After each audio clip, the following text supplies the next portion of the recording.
Welcome back to the Oxford University Scientific Society in Trinity Term 2021. I hope everyone has enjoyed the Easter vacation and all the best of luck for the term ahead. To start off the new term, we thought we would change up the format of the event a little, and this is the reason why we're conducting an extended interview with our guest speaker today, Professor Richard Barker. Professor Barker has a broad range of expertise from working at the interface to academia and industry in medicine and healthcare. We look forward to hearing some of his insights today. As per the usual format, please do put your questions in the comment section as they come up, and we'll try to integrate them when the relevant contexts come up. So, without further ado, let's bring on our speaker. Good afternoon, Professor, and Carlos. Carlos will be doing the interview with me today, and he is the Vice President of the Science Society. Okay, so before we begin the interview properly, would you mind telling us a little about yourself, your career, and perhaps something about your current interests or projects that you're working on? Happy to, and thank you very much for the invitation, Luna, Carlos. Thank you also for not demanding that I make a 35 slide PowerPoint presentation. Which is really good for me and probably a lot better for you too. So I've had a long and quite varied career. It started actually in Oxford, where I did my undergraduate in chemistry and my DPhil in, I guess it's biophysics. There wasn't a department of biophysics, but between chemistry and biochemistry on the behavior of lipid membranes, actually using nuclear magnetic resonance.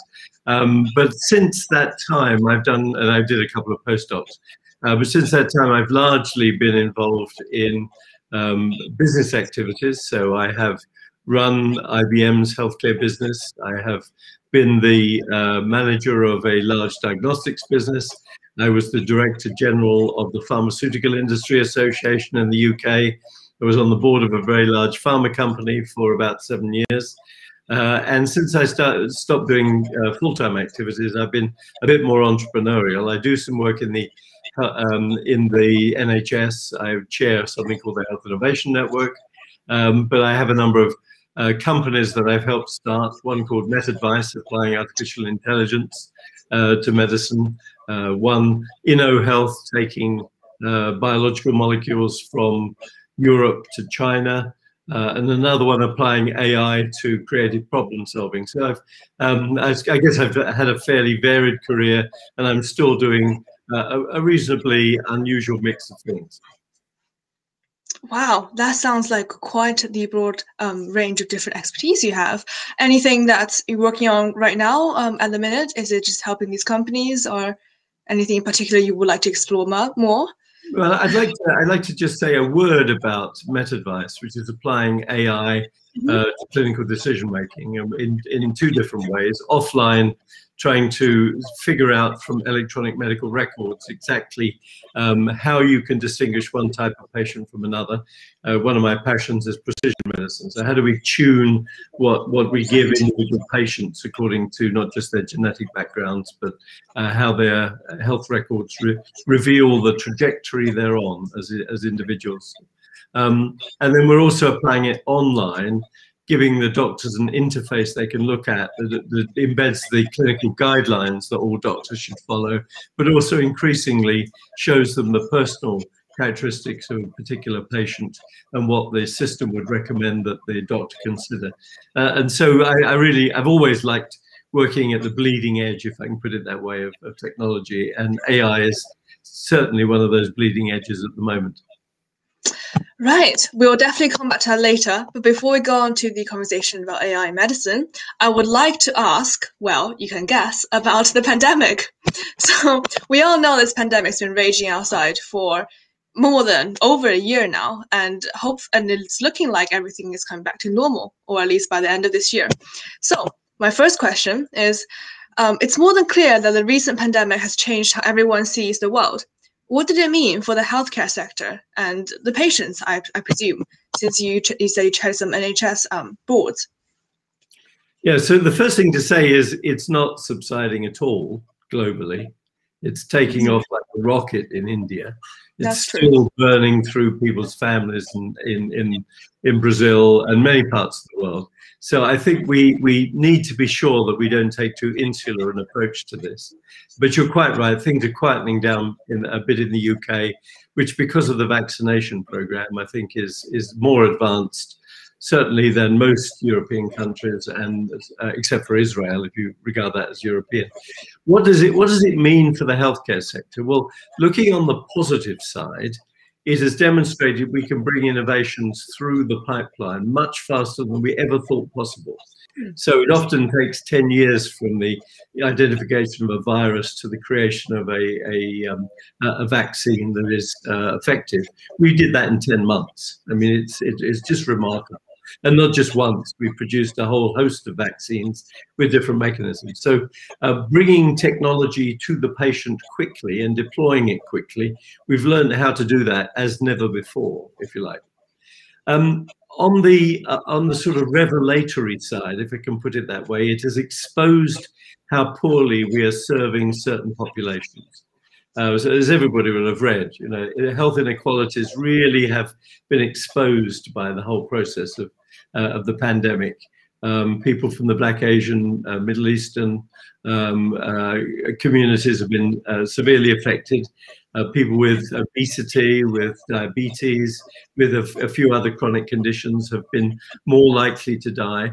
So it's been like a searchlight, really, in a way that was picked out the problems that have ought to have been solved by preventative healthcare, by public health or preventative health, and haven't. And so unfortunately the virus, as it's gone across the population, has really exposed those areas of weakness. I do have a research program on personal health resilience, which was really inspired by that. Without personal health resilience, we're all subject to whatever next comes along, either in terms of a health shock to us as individuals or a pandemic such as this. The other thing I would say is that the pandemic has really exposed how well certain systems have done certain things in one part of the world or another, whether it's testing, whether it's tracing, whether it's vaccination. I mean, countries have been very different in the way they've approached many of these things. And we will have, I think if anybody wants to do a PhD, there'll be hundreds of PhDs that could be written about the pandemic. That's very true. Do you reckon there's a better strategy, or is there a strategy that worked better, even in just in terms of testing or vaccinating? Is there something that has been done right? Well, we've done a pretty good job in the UK in vaccination, but we did a lousy job in the first year in testing. So as you mentioned, I'm involved with the NHS, and I remember saying to everybody who would listen right at the beginning, February of last year, it's going to be about testing capacity. That's what we need to build up. And we were very slow to build up testing capacity. We finally have done so, I think, more or less now. We've done vaccination well, and we've done testing pretty poorly.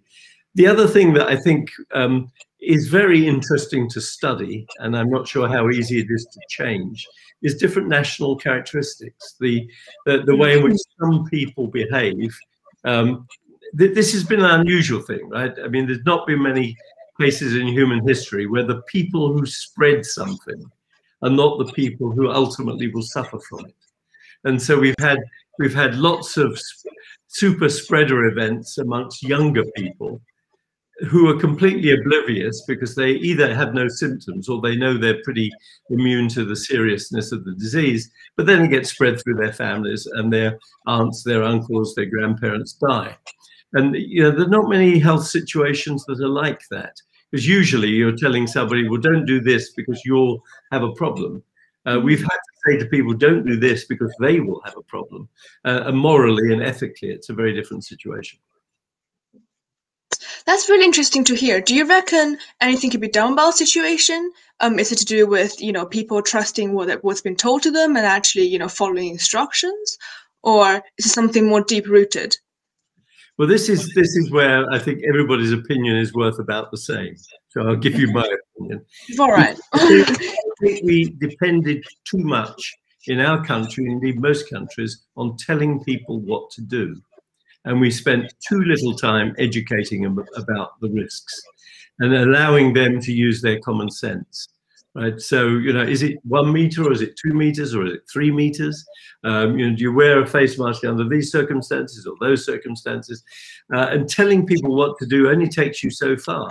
So I was having a conversation with somebody from India earlier today, and as we've just said, they're having a terrible time of it because they are not good at social distancing. They had a pretty good phase one. Their phase one was quite low, and it gave them too much confidence.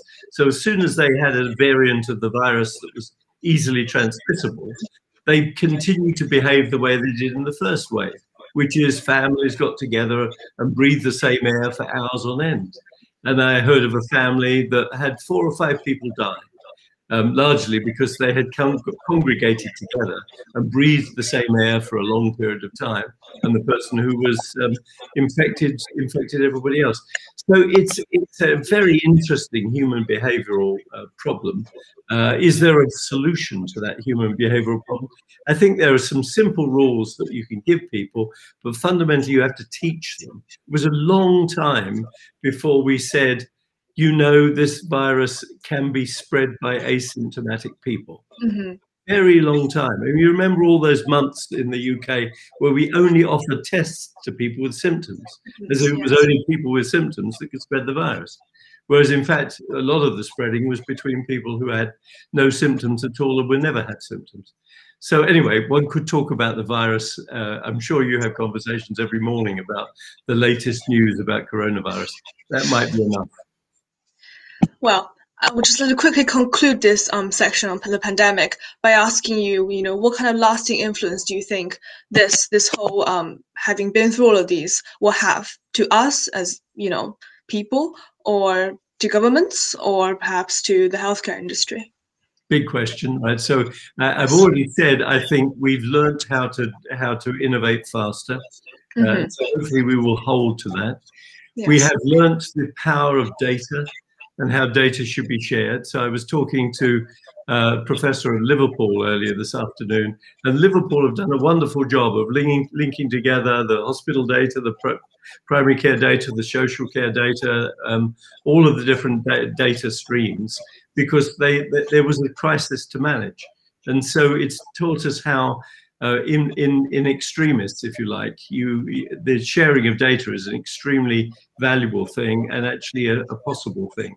Nobody objected to it because they could see it was saving lives. So I think we'll take that with us.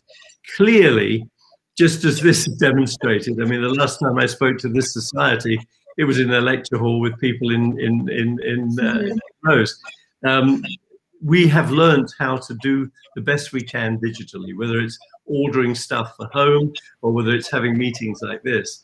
It's kick-started our digital lives to a tremendous extent. I mean, most of my days are full of Zoom calls, team calls, which is a bit, in a sense, it's deceptive because you think you're getting your point across, you think you're meeting somebody, but you're not actually. Turns out I hired a chief executive I've never met for an organization that I chair. That's a strange experience. That's a strange feeling, isn't it? Looking forward maybe next week or the week after meeting this individual.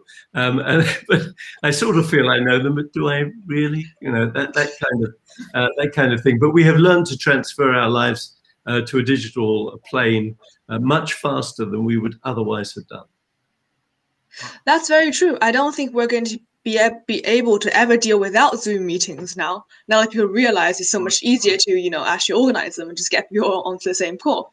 Carlos, anything to add about the pandemic? No, I think we can finish the pandemic block in here. And I'm very, very excited to continue onto the next block, which is about AI and big data in medicine. Yes. So if you don't mind that I start asking you, what is sort of your view on the field as a whole? What is the big picture about digital medicine or precision medicine, or how to use data for good? Just a quick intro would be very good. Who's quick intro? Oh, you mean about digital health? Yes, just in general. Yeah, so digital view. health is a, you know, we won't talk about it as digital health in 10 to 15 years. It will just be medicine, right?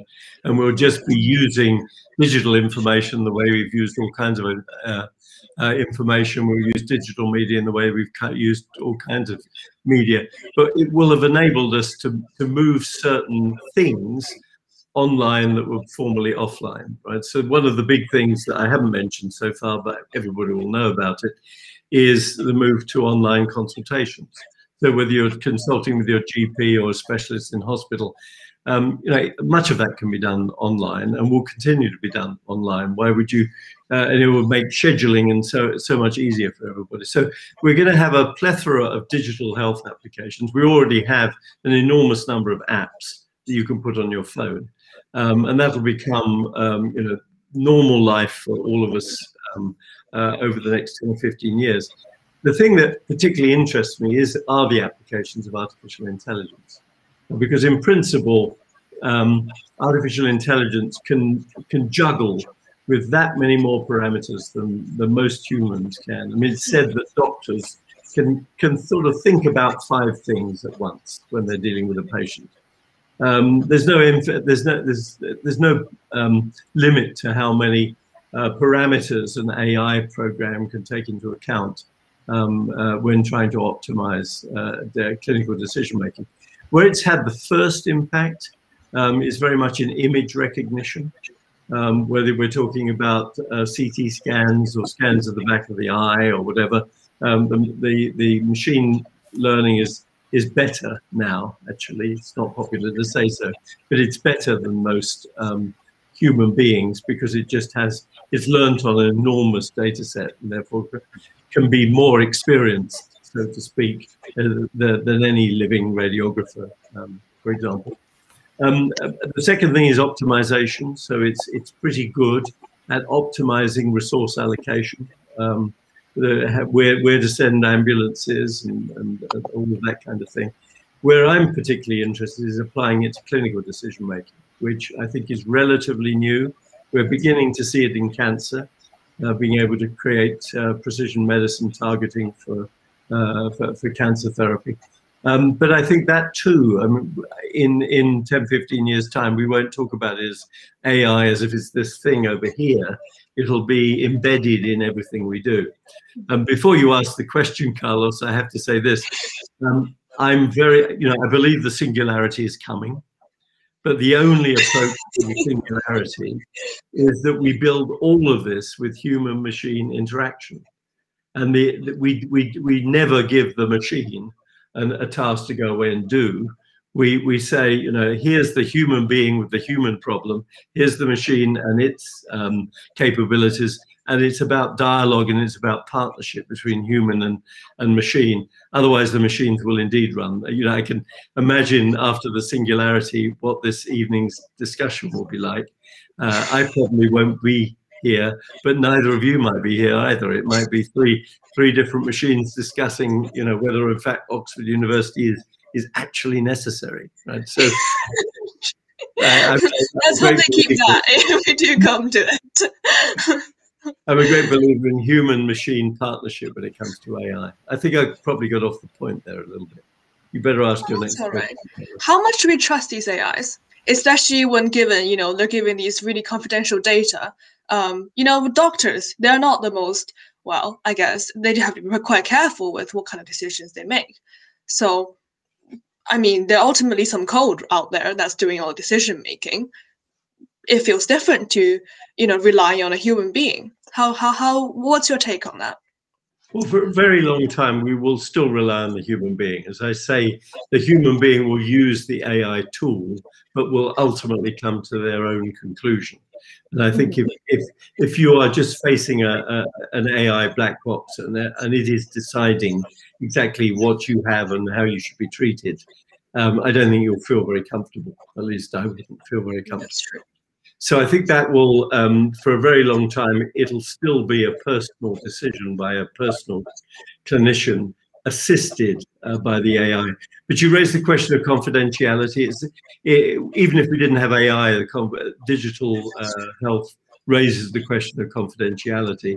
And so actually, I think the UK has done a pretty good job putting information governance in place to make sure that confidential health information doesn't get shared with the wrong people. In fact, some days I think it's done too good a job, because it's actually quite hard to get access to patient level data, even if it's de-identified or anonymized. But I think we've done a pretty good job. I don't think it'll have been the same in every other country in the world. So confidentiality of data is going to be extremely important. But my point is, I don't think it's the existence of AI that makes that important. It's the existence of any digital media. But what about sort of companies exploiting data that's confidential to build their AIs? Because I assume a lot of this development is not going to be public. So like at some point that data has to be taken outside of the NHS data vault and given to companies that will exploit it. Well, if you take the company that I founded, as an example, Carlos, we never want identifiable data. We say we never want it, because we never propose to go back to that patient try and sell them anything. You know, we want patient level data, but de-identified data. And I think that's probably going to be required almost everywhere. I mean, I can't speak for China or Russia or whatever, but I think in most of the developed world, we're going to have some pretty hard and fast rules about that. You raise, I think, by implication, an interesting question, which is, suppose an AI-based company discovers something using your data, my data, Luna's data. You know, how should the value be distributed? Should the company run away with all the value? Well, I don't think they'll be allowed to. I think I mean, again, the company that I founded, there has to be a value exchange.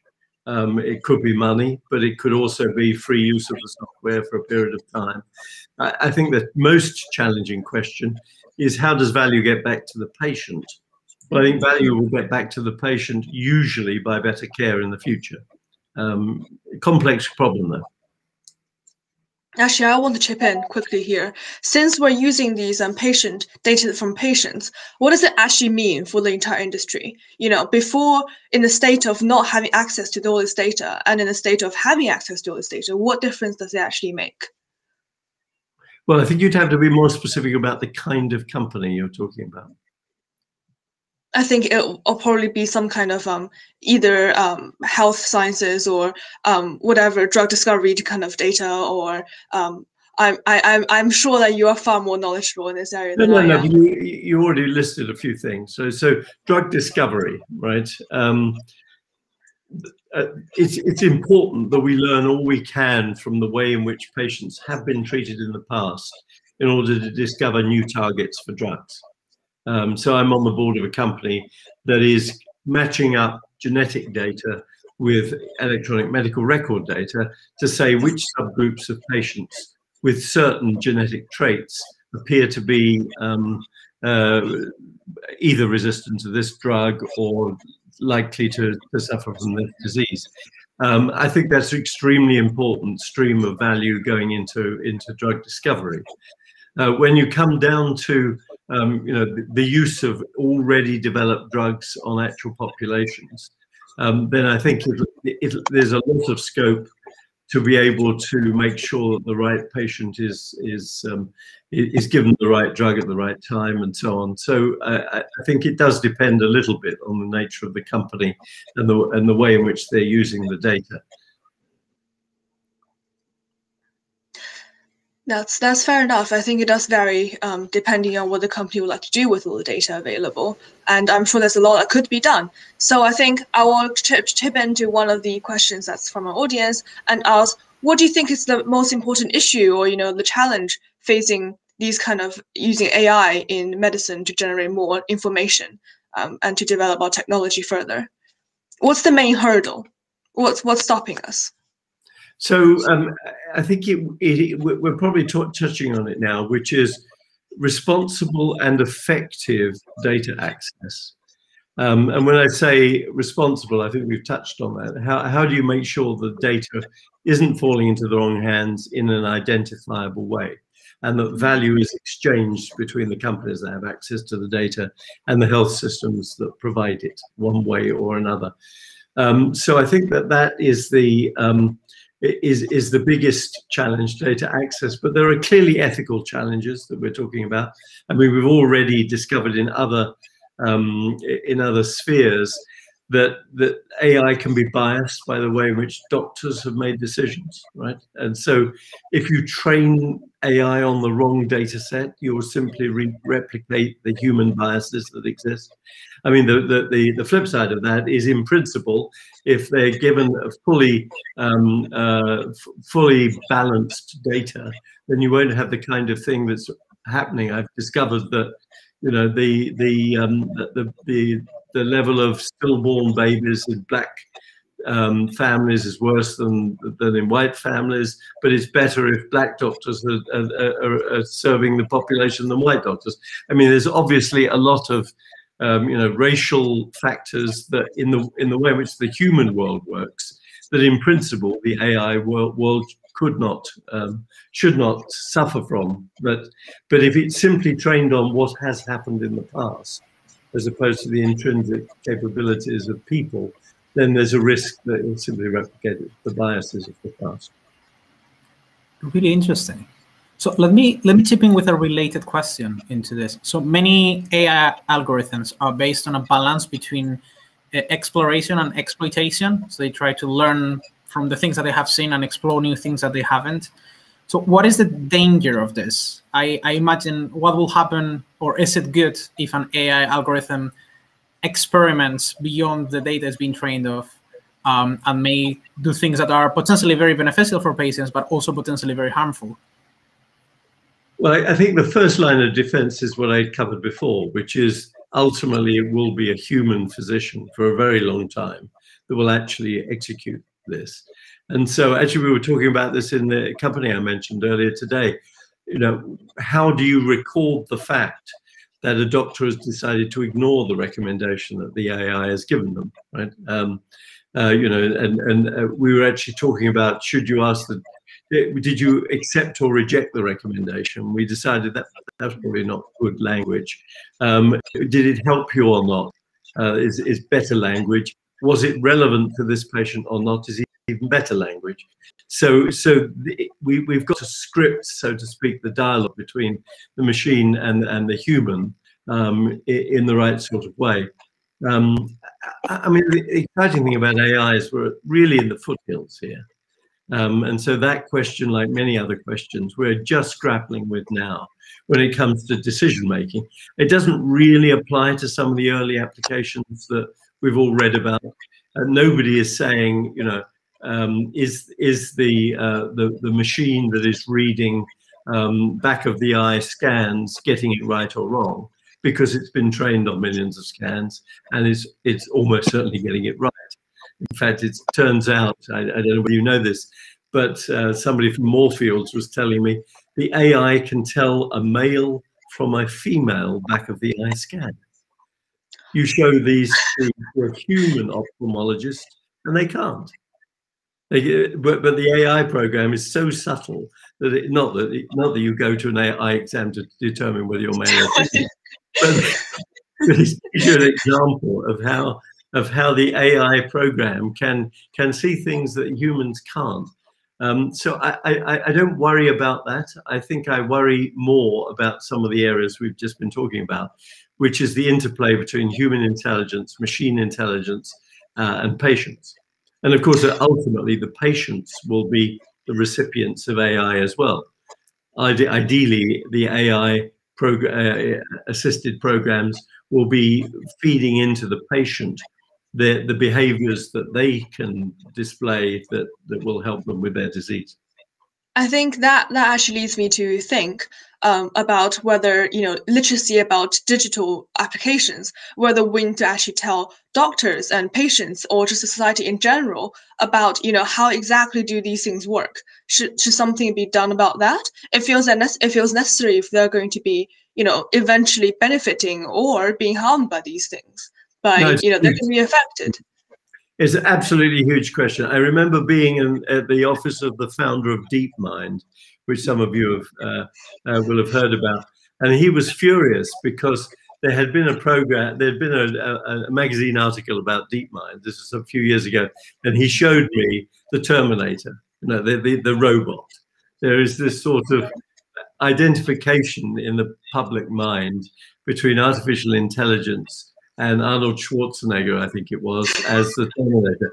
In other words, it's ruthless, it's evil, it's unstoppable, all of those things. And so I think, Luna, you've got your finger on a really important point, which is how we educate the public. And we better do that before they see how AI is actually helping, or they'll turn against it. I mean, you remember genetically modified foods is another example, where in Europe everybody turned against genetically modified foods on the basis of some newspaper campaigns that said, well, it was, what was it, Frankenfoods was the phrase. This is a few years ago now, but if we're not careful, a similar sort of phenomenon will surround AI and not slow it down. So the public education at every level about what AI is and what it isn't, what it can do and what it can't, absolutely critical. So how do we propose is a good way to go about, telling the public what AI can and cannot do? It's interesting because, all these discussions ultimately come down to education. And we're saying, we need to teach all our children to code. Well, that's probably a good idea. There's nothing wrong with coding, although we don't need a whole population full of coders. Because I think Oxford now has an AI company that writes code that can write code. So, what's that about? we may not need coders, but we really do need to start right at the earliest stages, educating children about just what I said before, what AI is, what it isn't, how it can help, and what you shouldn't get it to do. And so that there's a societal understanding. I mean, take climate change, for example. Over the last 10 years, we've gone from climate change being the enthusiasms of a relatively few people to a general acceptance that A, it's a problem, B, we better do something about it. And so it does take 10 or 20 years usually from the recognition that society needs to grapple with something and actually, that being widespread in the population. And often the children lead it, right? They certainly, Greta Thunberg has led it in climate change. So we probably need some young advocates and educators in AI. Well, Carlos is actually doing some AI in his PhD, so I'm guessing he'll have more to comment on it than I do. Do you reckon it's possible to teach kids? Is it a good idea about coding? Because I certainly don't know much about coding, and I have to admit that's probably I should probably go and pick up some of that. It'll be a good idea. So what's your experience with coding? Is it something that people should be scared of? Presumably not. I mean, you're asking me. I do teach programming here at Oxford, and you do? for students, and like that's something that I think we should ask Professor Barker, because it is very related to what we were talking about before in terms of different national approaches to things. Like I know in some countries, so for example in Japan, in some places programming is a subject at high school. So do you think that's what we should do? Should we get children since, say, 4th grade start writing code? I can't see there's any harm in it. I mean, it's basic logic, right? It's a language, after all, like all languages that we learn. I haven't done coding for an extremely long time, and some of the most sophisticated programs like TensorFlow, which you all know about in AI, are now public domain, so you don't actually have to write the underlying code. You can use modules that are publicly available. So I think how teaching kids what's out there and how best to exploit it, take advantage of it, is what we need to do. I don't think we should have hours and hours of coding. And I don't know what point. Let me ask you this, Carlos. If you had to have your time again, when would you want to have started to learn to code? I think shortly after I learned to write, probably. I wish I had learned it much sooner in my life, not to say my career. And I think you're right. I mean, well, sorry, you're much more expert on this than I am, but I suspect the earlier, so it's like foreign languages. The earlier you teach them, the more readily somebody will take it up. This is interesting. Just coming back on track about the medical field, imagine a future where all the science researchers somehow at least know a little bit about scientific computing. What could we do in that case that we couldn't do now? I think pretty much everything, right? So if you look at the whole process, I mean, I spent a lot of time in my career in pharmaceuticals, almost every step, all the way from we discussed it before, what genes and what proteins do we want to target in the drug discovery, all the way through to how would doctors like to get the messages from companies about what drugs do. I mean, we've currently got this slightly crazy situation where we put young graduates in cars, and they drive to the doctor's office and try and get 4 or 5 minutes with them to pitch them on what the drug is. I mean, we can probably improve on that, particularly post-COVID, where it wasn't even possible. So all the way through the chain of events, from discovering something all the way through to educating people about what it does. I think there's the potential for digital interventions and digital codes, if you like. So it'll transform pretty much everything, I think, if we're open to it. Will it make the whole process much more efficient? Is that where most of the benefit will come from, or something else? And effective, efficient and effective. I remember, relevant to this, a visit to a lab when I was on the board at Celgene in Seattle, and the fellow was taking us around. And he said, well, when we designed this lab, over here was the wet lab where we were going to do experiments, and over here was the silicon-based, if you like, the computing area. And so we had to completely change, because most of the time people needed to be at a machine manipulating concepts and molecules on a machine, and the amount of time they needed to spend in the lab actually turning that into wet experiments was much smaller. So that's just one example, I think, of how the digital world is going to completely revolutionize every step of the process. I'm particularly interested in the idea of digital twins, which I guess some of you will have heard about. So this idea of creating a computer model of something, and therefore being able to do in silico experiments about it. I mean, I'm enthusiastic about creating a digital twin of the London population. So you could do, so to speak, if you had an idea of a new health policy, you could play it through in a model and model the different groups who are going to be affected in different ways, rather than say, well, with a Secretary of State bouncing out of bed saying, I think we should do this, let's do it. And then, 5-10 years later, oh, it didn't work, So the idea of creating digital twins, whether they're of bodies or of populations, or of cities for that matter, there's a lot of work on the digital twinning of cities. All of this is possible. It's all very exciting. But then that begs the question, how do we know whether the twin is actually, a good copy of what happens in real life? Because after all, you're trying to make future predictions about what's going to happen.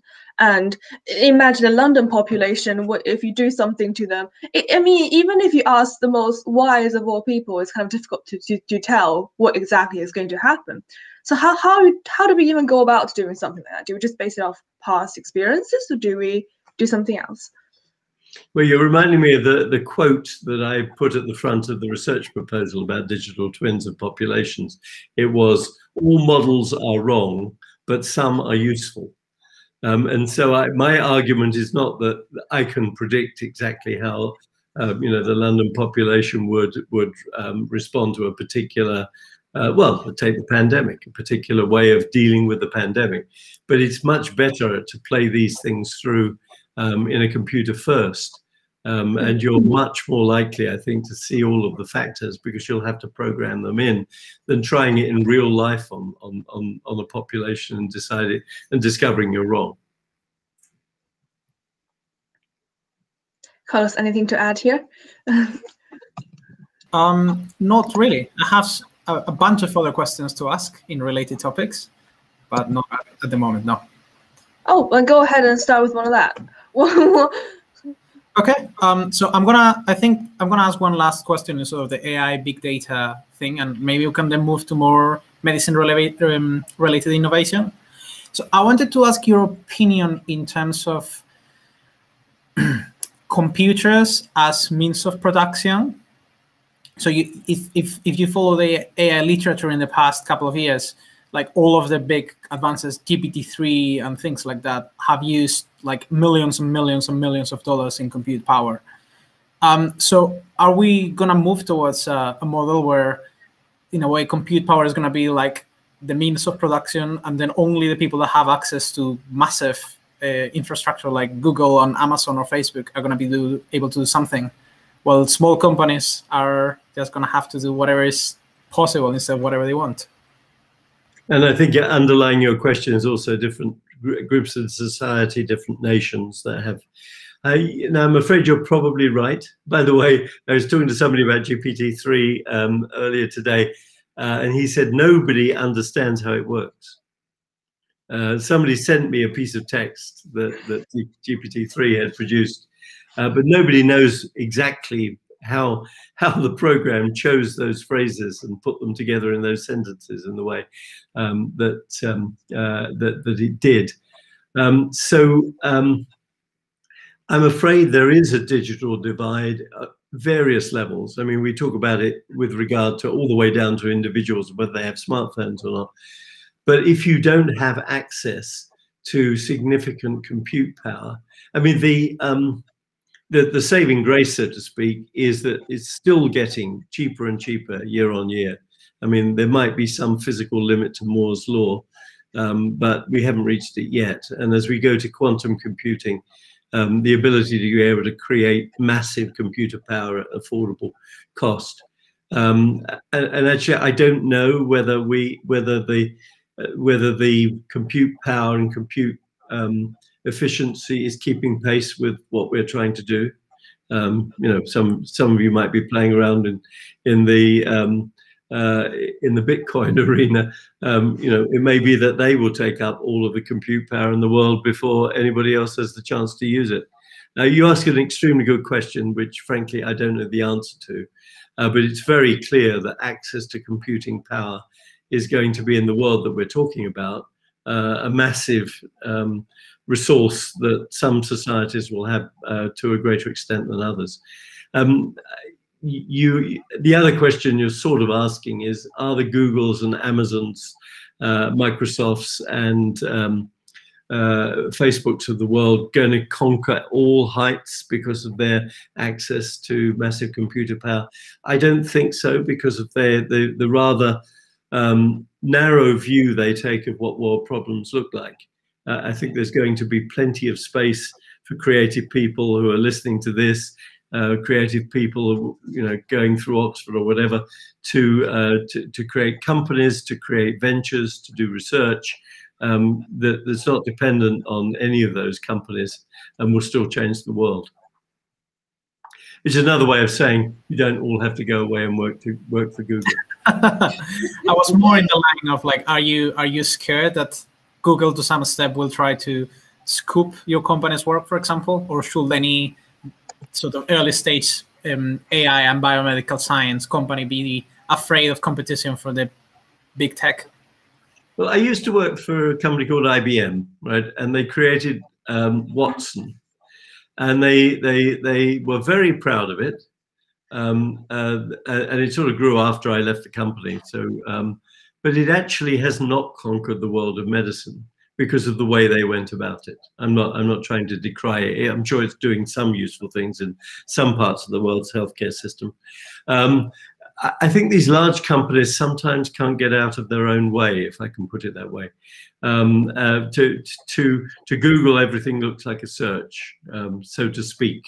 And I think that a lot of their ventures have yet to show real power in the world.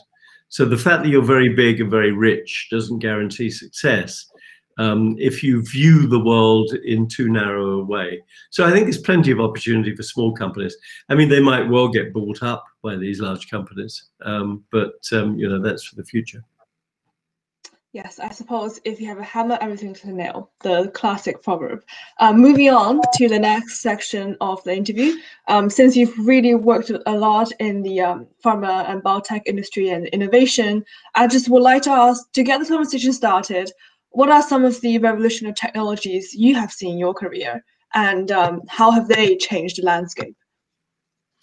So, where to start? It's a very big question. So, if we start with pharmaceuticals, with therapies, if you like, I've been able to see the transition from largely chemical drugs to biological drugs, from largely biological drugs to cell-based therapies and gene-based therapies, which and now I think there's something like 300 different gene therapies in the pipeline around the world.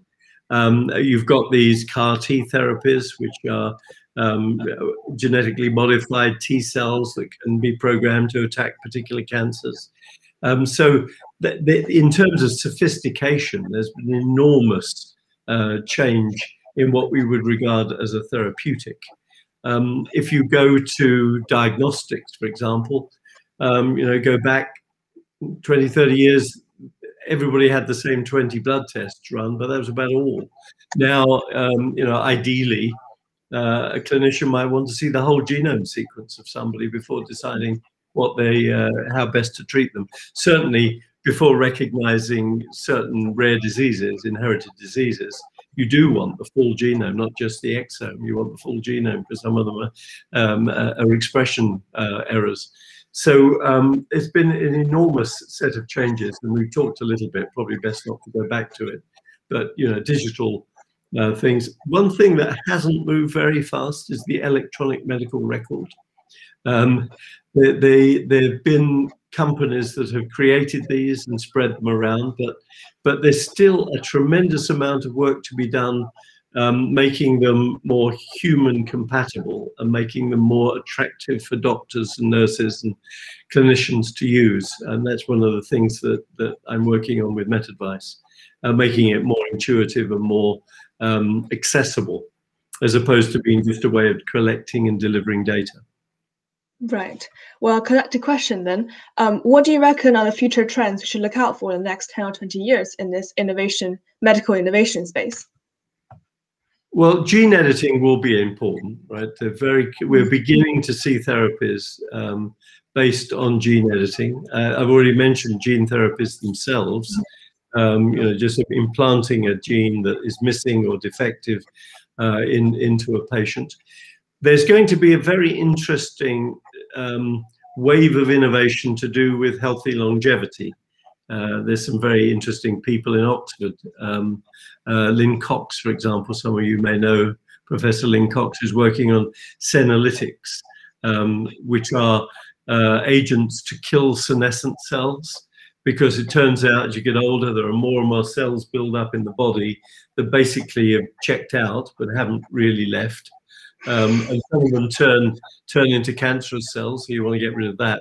But basically, a lot of the signs of old or of increasing age and poorer personal productivity is a result of these senescent cells.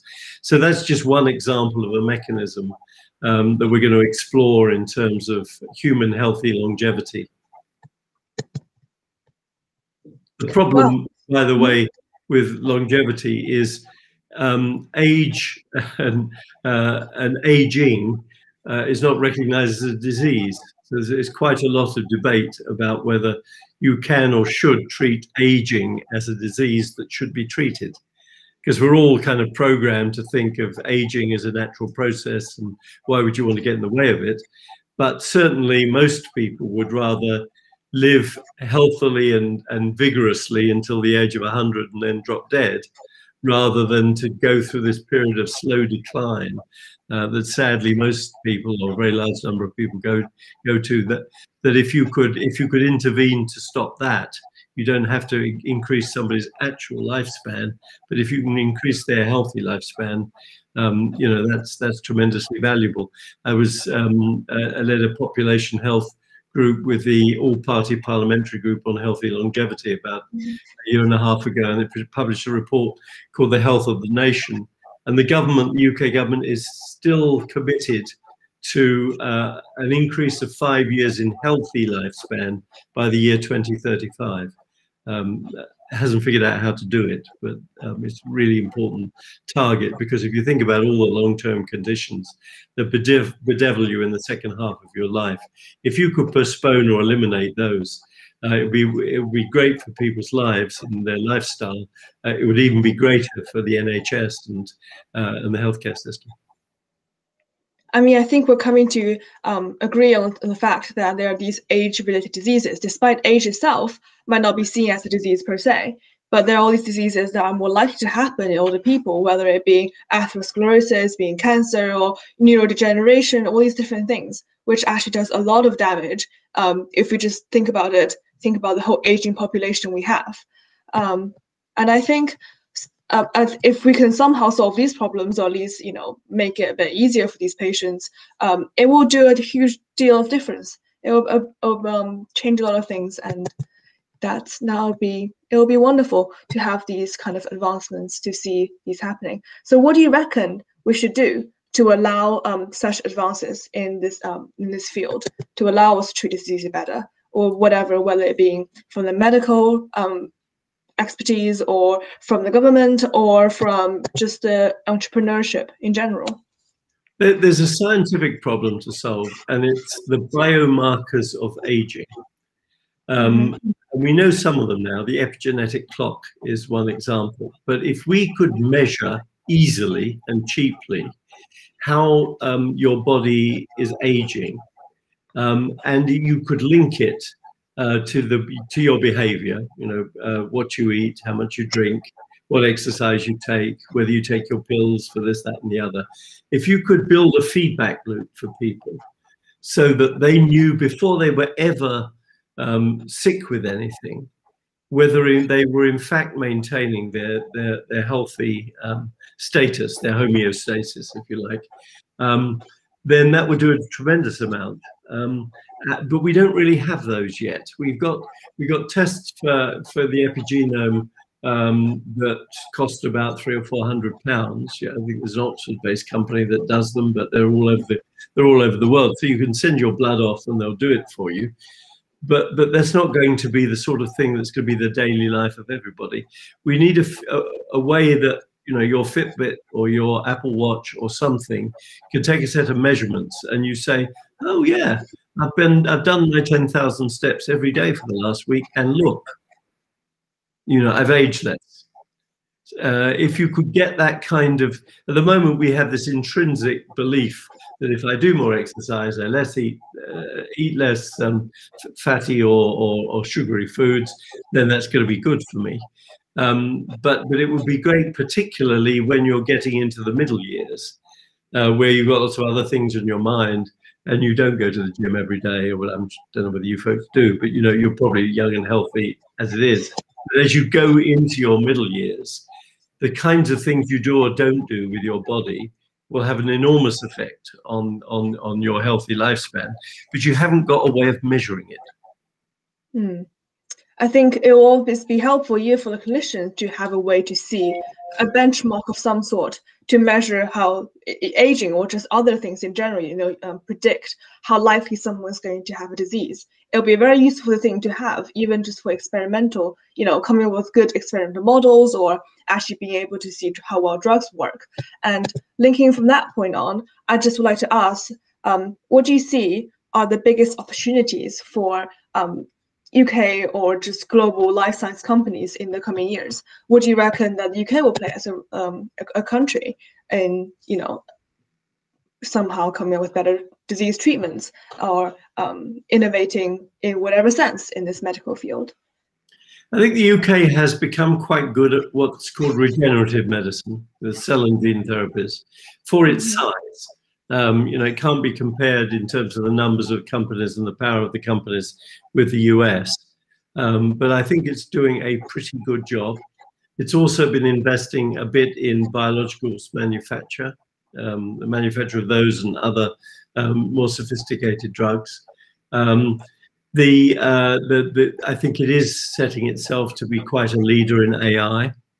Whether it's going to, outstrip China and the US, I don't know. You ask a very wide question. I think a country like the UK does need to be a bit focused. It can't seek, we're very proud of ourselves too often, and we think we can lead in everything we can't. So we need to be a little bit more focused in what we decide we're going to be leaders in. Am I allowed to drink water, Carlos, as well? I'm sort yes, of course. Please feel free. The things that help you.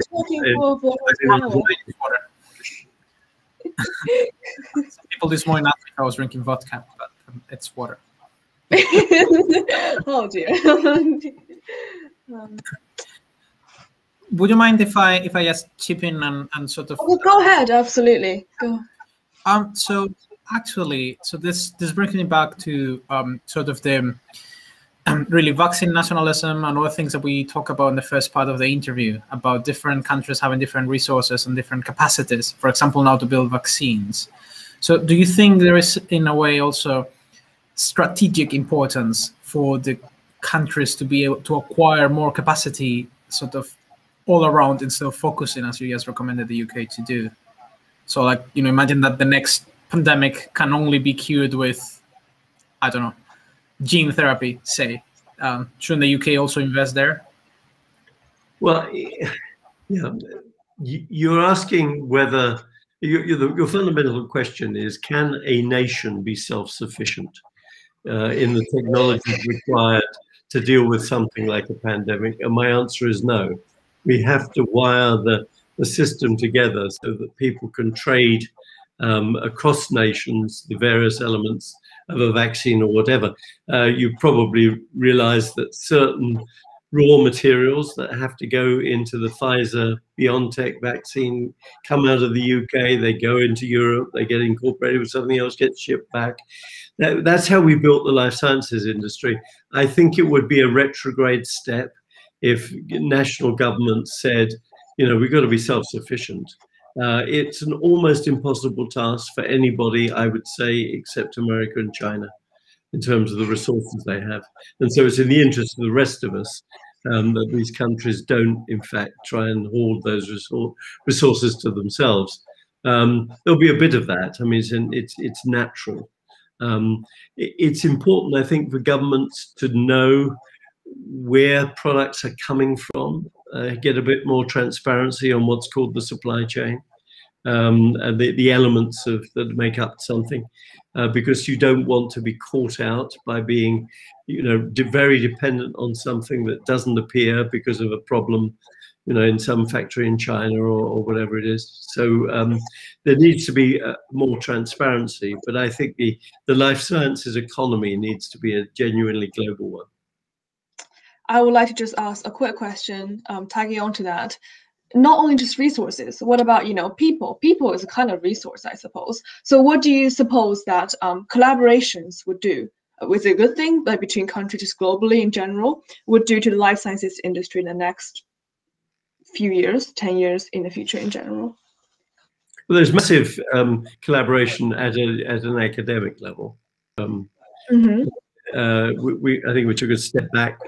Don't want to get into politics, but leaving the Erasmus scheme, but the interchange of people. I mean, I did one of my postdocs in Germany. The interchange of people at an academic level is vital. When you're building a small company, I'm building a small company. It's difficult to be very collaborative in every country you're operating in. And it's easiest to refine your technology in one country and then, so to speak, export it. But collaboration is absolutely essential in life sciences, all the way through from academia to product distribution. Okay, I'm very conscious of the time. So, Carlos, do you have anything to add? If not, we'll conclude with one last question. Okay, well, if I have the privilege to ask the last question, then I will say, if you were to give one piece of advice to any of our audience, or Luna or myself, about pursuing a career in medicine, pharmacy, or AI, what would you advise? I think the first piece of advice is probably unnecessary, but I still remember when I left the lab to go and work in quotes, industry, somebody who was working in that same lab implied I was somehow or other selling out. And that stayed with me all that time. Selling out intellectually, I think, rather than morally, but selling out. So recognize that high quality work is being done everywhere. It's being done in academia, it's being done in small companies, it's being done in large companies. So don't be prejudiced about where you work. Look ahead and say, what's in 10 years' time? What are the problems the world's going to be grappling with? And work back from that to the technologies and innovations that are going to be needed to address those problems, rather than just working forward from the technologies you happen to have in front of you. Because that ability to be able to, I call it right to left thinking, not just left to right thinking, working back from the big problems people are going to pay to have solved, rather than just saying, I've got this really cool idea, I'm sure somebody will want to buy it. I did a piece of work quite a long time ago now, actually, for the Prince of Wales, of all people, on British innovation versus American innovation and so on. And I came to the conclusion that you have to think in parallel rather than in series, about three questions. Does this technology work? Is there a market for it? And are the economics going to work? And so what people often do is work on the technology problem, then they say, oh, now let's see how we market it. And then finally they say, well, is it going to pay enough to make this viable? You've got to work on all three problems in parallel. So I'm answering a question about for people who want to become entrepreneurs, I think.